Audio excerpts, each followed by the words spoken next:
Hallo, has today teagasg chavóra círe agus channeal fiús seachcin na gáil go sa bhideo. Bhí me se gcoinnig gúire a cáideach le lucht teagasg man teolalas agus an bethe achcha an an fólam galig. Bhí sin fiocha bhí imich céist a récurst. Agus dé bha bualagarst. Bha codamach a cumas a dhéanamh étar dá hearsa ímstach ag fólam. Hanneal duliatas an ddífrite idir galig is bearla. No, cymar a ha colach a bhí teagasg go thula clás ag íre na búnscola cáda. Seach bliana bheit sin diribh rí gálasteig go bua chomór a bhí acamsar na bethe achgasan.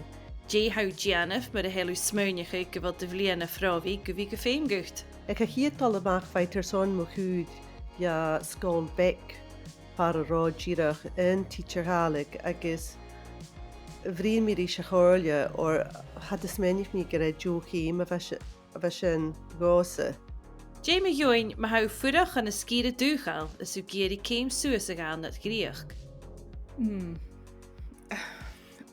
Hij dodh. Agus meesc in thuavis rutanile, bhí sin féin amach mu raimsacha gur luchgóprach na tráíran. Ha na het géimse as na tráíran cho cutramach, en dá is sa bhfuil a tócail canan ha díoch éantoch. Gata mus clein sin a sin cúd an 3 uair bhóg le prògram bhideo sònraichte.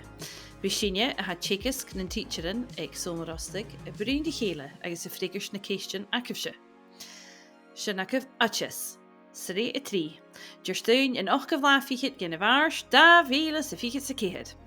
Go bhí caite bhil si féin ar pod chrúlaíonn agus ar sonna chiad uair cuideachd uair YouTube ag Oideaspod.